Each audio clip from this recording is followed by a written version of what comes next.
da prisión permanente revisable, que é un eufemismo para falar de cadea perpetua.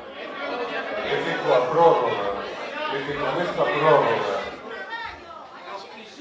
prórroga que se le concede a ENCE por 60 anos, acaba de condenar a 83.000 pontevedreses a cadea perpetua,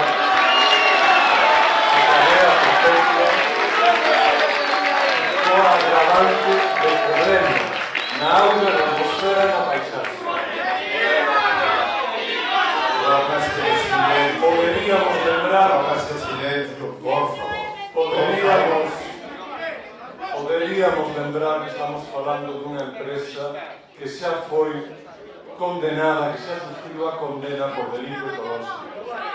Pero estaríamos de todas maneiras centrando o foco na contaminación e estou farto de darmos sempre a mesma lección e creo que agora debemos pasar a seguinte lección do libro tamén, que non se esqueza a lección da corrupción.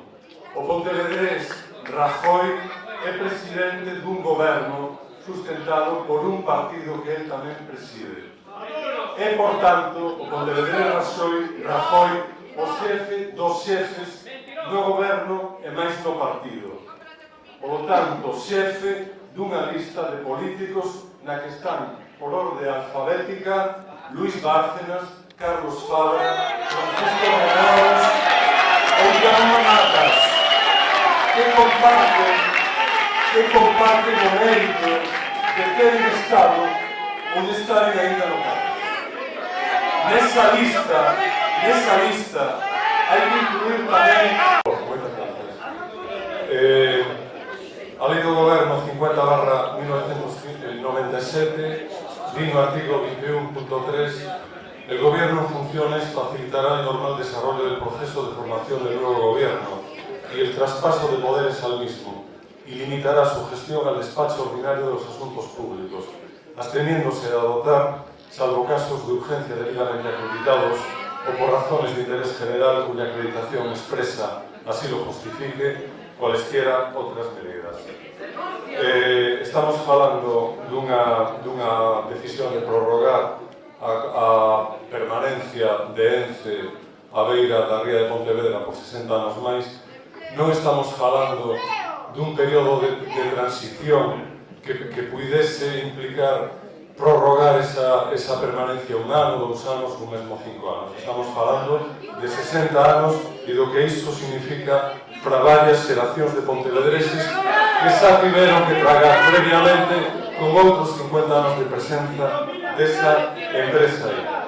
Sobre o que dicía o portavoz do Partido Popular desto de declarar ou non declarar non grato a Mariano Rajoy ou a calquera outra persoa. Eles mesmos, no ano 2010, que non hai tanto disso, votaron a favor e saiu adiante no Concello de Fene, que presidía un compañero desta corporación, por certo, a favor de declarar persoa non grata a Rodríguez Zapatero. E votaron a favor no ano 2013, que é hai só 2 anos, no Concello de Vigo, de declarar persoa non grata a Joaquín Almunia, que era comisario europeo. Por lo tanto, teñen distintas varas de medir. E non lle gusta que en Pontevedra sexan eles os que reciben a censura e o escarnio merecidísimo da representación política dos pontevedreses a través do acordo plenario que supoño vai adoptar esta representación aquí agora.